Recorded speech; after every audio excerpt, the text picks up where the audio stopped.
नमस्कार दोस्तों, स्वागत है आप सभी को हमारे YouTube चैनल में। आपको EPS 95 पेंशन के बारे में जानकारी बताएंगे। जो 10 मिनट पहले की खबर निकलकर सामने आ रही, सरकार ने दिया बहुत बड़ा तोहफा। 78 लाख पेंशन लाभार्थियों के लिए आई बड़ी खुशखबरी। अभी आज की सबसे बड़ी खबर निकलकर सामने आ रही है कि EPS पेंशन धारक लंबे समय से मांग भी कर रहे हैं पेंशन बढ़ोतरी और स्वास्थ्य देखभाल के मुफ्त मेडिकल सुविधा, लेकिन अब पेंशन धारकों को हक मिलने वाला है।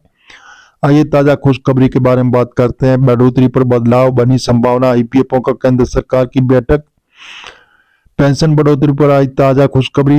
ईपीएफओ पेंशन को मासिक पेंशन की वर्दी। EPS 95 पेंशन भोगियों को मिलेगा 9,000 रुपये। ईपीएफओ ने पेंशन की मासिक पेंशन में वृद्धि। ईपीएफओ ने पेंशन मासिक पेंशन में वृद्धि की और ईपीएफओ ने मासिक पेंशन में जैसे कर्मचारी पेंशन योजना 9,000 रुपये की पेंशन मिलेगी। इस खबर से पेंशन भोगियों के बीच उत्साह पैदा कर दिया। ईपीएफओ ने पेंशन में वृद्धि। जो 95 के पेंशन भोगियों को मिलेगा 9,000 रुपये, लेकिन ये क्या सच है? तो आइए इस खबर पर गहराई से नजर डालते हैं और जानते हैं वास्तव में क्या हो रहा है। अगर आप भी एक पेंशन भोगी है तो ये खबर आपके लिए बहुत ही जरूरी साबित हो सकती है। तो चलिए जानते हैं इसके बारे में विस्तार पूर्वक। कर्मचारी भविष्य निधि संगठन देश के बड़े सामाजिक सुरक्षा संगठनों में से एक है। ये लाखों कर्मचारियों को सेवानिवृत्ति लाभ प्रदान करता है। ईपीएस यानी कि कर्मचारी पेंशन योजना भविष्य निधि एक संगठन का महत्वपूर्ण हिस्सा है।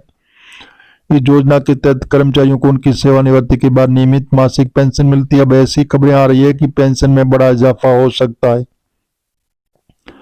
ईपीएस पेंशन बढ़ोतरी की जरूरत क्यों? कर्मचारी पेंशन योजना बढ़ोतरी जैसे मांग लंबे समय से चल रही है। इसके पीछे कई कारण है, जैसे महंगाई में वृद्धि। पिछले कुछ वर्षों में महंगाई काफी बढ़ गई, जिससे 1,000 रुपये न्यूनतम पेंशन प्राप्त नहीं हो गई। और जीवन स्तर में सुधार। पेंशन भोगियों के जीवन स्तर में सुधार लाने के लिए पेंशन राशि बढ़ाना आवश्यक है। सामाजिक सुरक्षा। बुजुर्गों को बेहतर सामाजिक सुरक्षा प्रदान करने के लिए पेंशन में वृद्धि जरूरी। न्यायालय के आदेश। कई न्यायालयों ने कर्मचारी भविष्य निधि संगठन पेंशन राशि बढ़ाने के निर्देश दिए। क्या हो जाएगा? पेंशन 9,000 रुपये। अभी तक कर्मचारी भविष्य निधि संगठन की ओर से 9,000 पेंशन के बारे में कोई आधिकारिक घोषणा नहीं की गई है। ये भी अभी एक प्रस्ताव के स्तर पर है। हालांकि पेंशन में बढ़ोतरी की संभावना है, लेकिन इसका सटीक राशि अभी तय नहीं है।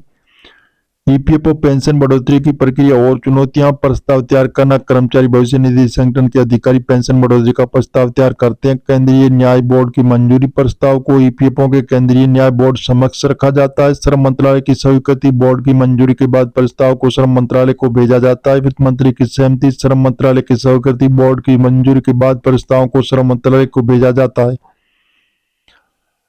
वित्त मंत्रालय की सहमति। श्रम जैसे मंत्रालय की स्वीकृति के बाद वित्त मंत्रालय की सहमति आवश्यक होती है। कैबिनेट की मंजूरी। अंतिम मंजूरी के लिए प्रस्ताव को कैबिनेट के सामने रखा जाता है। तो इस प्रक्रिया को कई चुनौतियां भी शामिल है। वित्तीय बोझ। पेंशन में बढ़ोतरी से सरकार के बाद अतिरिक्त वित्तीय बोझ पड़ेगा। फंड की उपलब्धता। ईपीएस फंड में स्थिति एक महत्वपूर्ण कारक है। नीतिगत निर्णय। एक बड़ा नीतिगत निर्णय जिसमें कई हितधारकों की राय शामिल होती है। पेंशन बढ़ोतरी के संभावित प्रभाव। पेंशन भोगियों के जीवन सुधार बढ़ेगी और पेंशन भोगियों के जीवन में स्तर में सुधार आएगा। अर्थव्यवस्था पर प्रभाव। अधिक पेंशन मतलब अधिक खर्च करने में क्षमता। अर्थव्यवस्था को गति दे सकती है।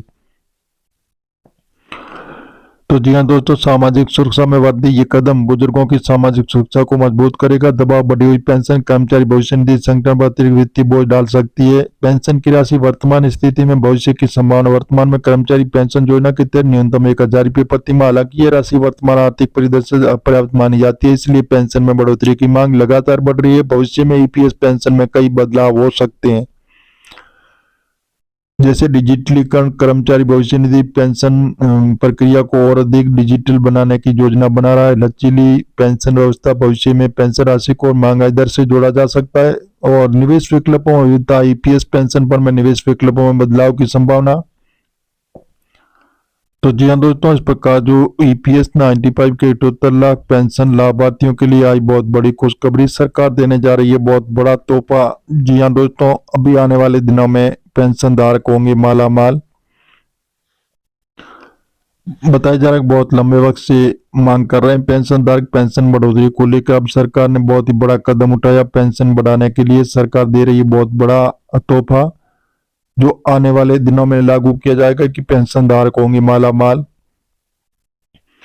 तो जो अभी 10 मिनट पहले की खबर निकलकर सामने आ रही है, पेंशन को होगा जरूरी काम ताजा अपडेट। जो इसके बारे में जो कर्मचारी भविष्य निधि ने हाल ही में एक महत्वपूर्ण घोषणा की जो लाखों पेंशनों के लिए प्रभावित करेगी। ईपीएफओ ने जैसे अपने कर्मचारी वेतन विवरण अपलोड करने की तिथि सीमा भी उच्च पेंशन योजना के तहत लंबित आवेदनों को संशोधित करने की दी गई है। अपडेट के अनुसार बताया जा रहा है कि जल्दी पेंशन धारकों को अच्छा फायदा मिलेगा। तो जी हाँ दोस्तों, इस प्रकार जो ईपीएस 95 के 78 लाख पेंशन लाभार्थियों के लिए आई बहुत बड़ी खुशखबरी। बताया जा रहा है कि जल्दी पेंशन धारकों को बहुत अच्छा फायदा मिलेगा और धांसू नई योजना में एवरेज के खाते में सीधे आएंगे 15,000। जाने कैसे उठाएं शानदार स्कीम का फायदा।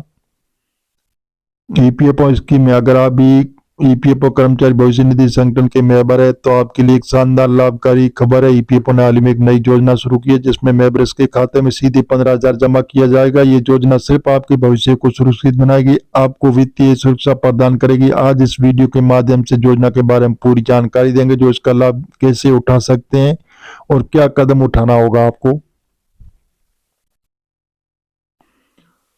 तो जी हाँ दोस्तों, इस प्रकार जो ईपीएफओ की नई योजना जिसे संपर्क योजना ईपीएफओ सदस्य सुविधा योजना के नाम से जाना जाता है, उद्देश्य मेंबर के भविष्य सुरक्षित बनाना, उन्हें एक अच्छा वित्तीय लाभ प्रदान करना। इस योजना के तहत ईपीएफओ ने सभी मेंबर्स के खाते में सीधे 15,000 रुपये जमा करेगा। यह राशि सीधे आपके ईपीएफ खाते में जमा की जाएगी जिससे आपको अपनी भविष्य निधि की जमा राशि बढ़ोतरी का सीधा लाभ मिलेगा।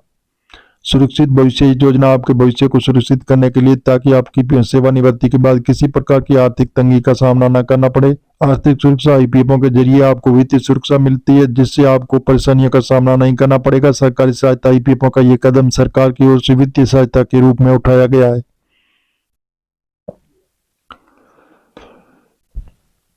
इस तरीके से जैसे ताकि आप अपने पैसों को सही तरीके से बचा सके। ईपीएफओ की स्कीम कैसे मिलेगा 15,000 का लाभ। अब ये सवाल उठता है कि आप इस योजना का लाभ कैसे उठा सकते हैं, 15,000 रुपये सीधे आपके खाते में कैसे प्राप्त कर सकते हैं। इसके लिए आपको कुछ आसान कदम उठाने होंगे जिसकी पूरी जानकारी हम आपको बताएंगे।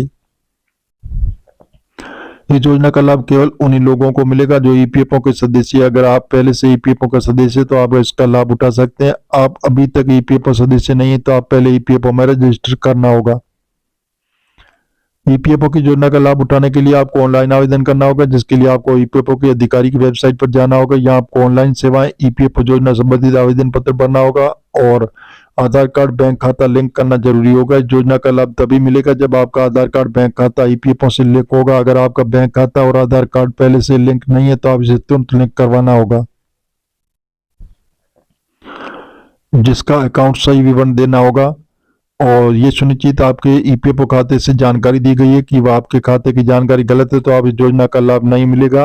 और जानकारी ईपीएफओ में क्या क्या लाभ होगा, जानकारी गलत है तो आप इस योजना का लाभ नहीं मिलेगा। और जी हाँ दोस्तों, इस प्रकार जो ईपीएस 95 के लिए बहुत ही अच्छी सुविधा सरकार देने जा रही है। हम आपको मीडिया आधारित बता रहे हैं, सरकार से अभी हाल फिलहाल ऐसी घोषणा नहीं हुई। आप सरकारी ऑफिशियल वेबसाइट पर जाकर इसकी जानकारी ले सकते हैं और मिलेंगे नई जानकारी के साथ। नई और पहली बात तो चैनल को सब्सक्राइब कर लीजिए ताकि इसी प्रकार की जो नई जानकारी होगी वो सबसे पहले आपको मिलती रहेगी।